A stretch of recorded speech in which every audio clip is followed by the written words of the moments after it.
Please welcome our little plant friend. This fern is truly the star of the show this time. Oops, it just fell off.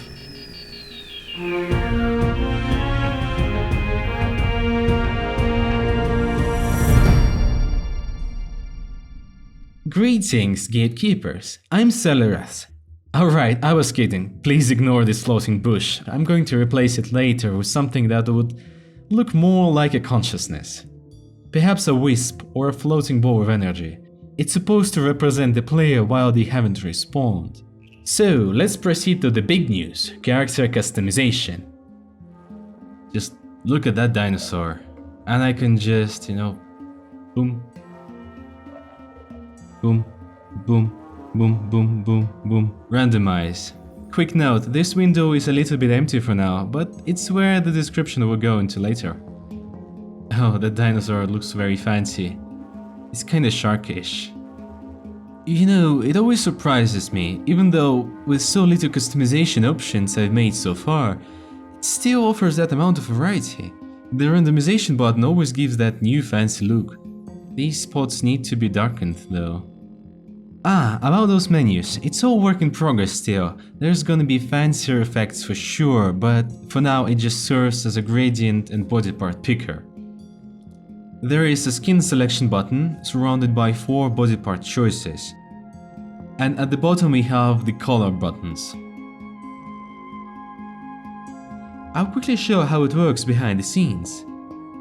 This is the skin. When you look at it, it's just a grayscale texture, but because of the simplicity, those are fast to paint, meaning I can create a bunch of variations. They are colorized by the engine on runtime. I use this workflow all the time when painting in Photoshop. First, I'd make a grayscale image, then I use the gradient map filters to add colors to specific parts of the picture.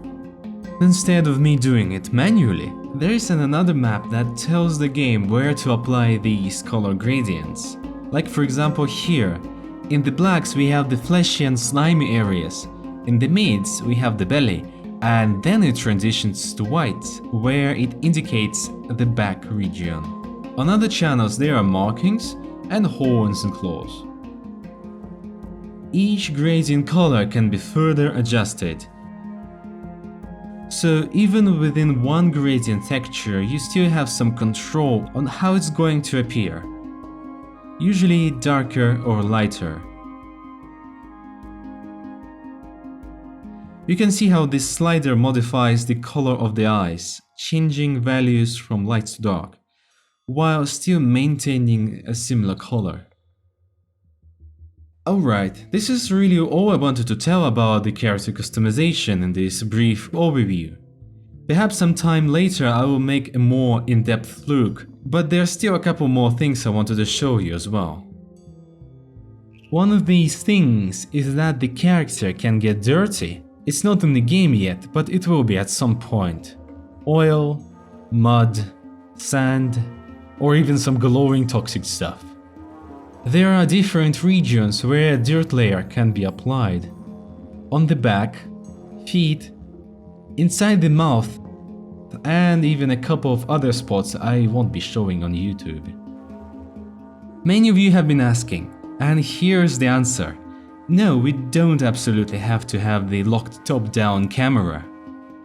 Aside from making the mod support and inventory systems, our programmer, Hopeful, is experimenting on the new camera rig. I was really surprised how much different he could make the game to feel. It suddenly became much more immersive. It's crazy how much of a difference the camera perspective can do to the game. Honestly, I always wanted the game to be in third person, even though now I'm totally convinced.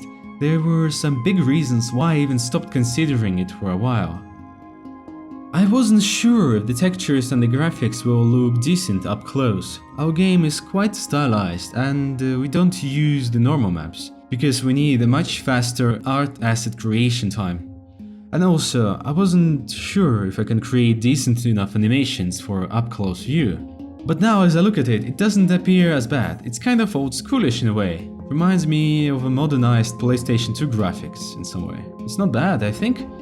There is lots of old school games. At least we don't go as old school to make pixel art. But the trees, look at them! They're clearly not made to be seen from any other angle than the top-down view. Well, I will of course need to redo them, but it's not a big deal whatsoever. We also need to do some complex behavior for the camera. The combat system will need a crosshair in the middle of the screen, meaning that the camera needs to be able to switch from the shoulder view when needed. But it's also not only that. Imagine when you need to shoot something above. Yeah, by the way, I will have weapons, it's not just claws and teeth. But again, if you aim upwards with this unfinished camera, you will basically see this. And I say it's not only blocking the side, but it's also quite distracting. You need to aim, not look up your butt. So that's why we'll keep improving the system so it always ensures the cinematic and correct view for every angle and situation. But yet, so far, those are not the biggest problems. The reason why I even stopped considering the third-person camera is a technical limitation of how I made the reflections. You see, despite Unreal Engine 4 is a very modern engine, it doesn't have this planar reflection system, even though this is the most simple way of doing this, and they've been around in games for a decade. Engine offers screen space reflections instead. It's a post-processing feature that basically flips the image and blurs it, making it kinda appear like a reflection, but really it's not. It's just a flipped version of what you see on your screen. It's much less performance heavy, yeah, but it's also less pretty and has some limitation when it comes to big flat surfaces like water. So after some research on this topic, I found an example how it's possible to make a mirror with a second camera placed on the other side of it. I introduced this system for water and I made clipping plane as well. This is what you see here, by the way. If the camera is underwater and it looks up, the underwater part of the world and your character's part that is submerged will disappear.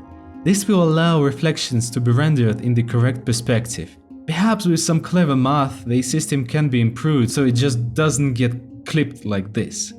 But now there is no need for that. Developers of Unreal Engine announced an official support for planar reflections in the upcoming 4.12 version. It's actually very exciting news, and with this system it will allow us to finally make a proper water plane. We just have to wait a little until the new version comes out. I'm going to end this video on this footage of a map flythrough that is currently in an early work in progress state, in development by our new team member, Verinax. He is our new level designer. And lastly, huge thanks to our Patreon supporters, they truly make this project possible. You can visit our Patreon page by this link on screen or in description. I constantly put up development news in there, some of which are available to see for everybody. For our Patreons, we have some cool rewards like an ability to make messages, pictures, statues in the game world, or even get a fully custom and unique character species playable in the game. That's it for this update. I'm Solirath. Have fun exploring your realities.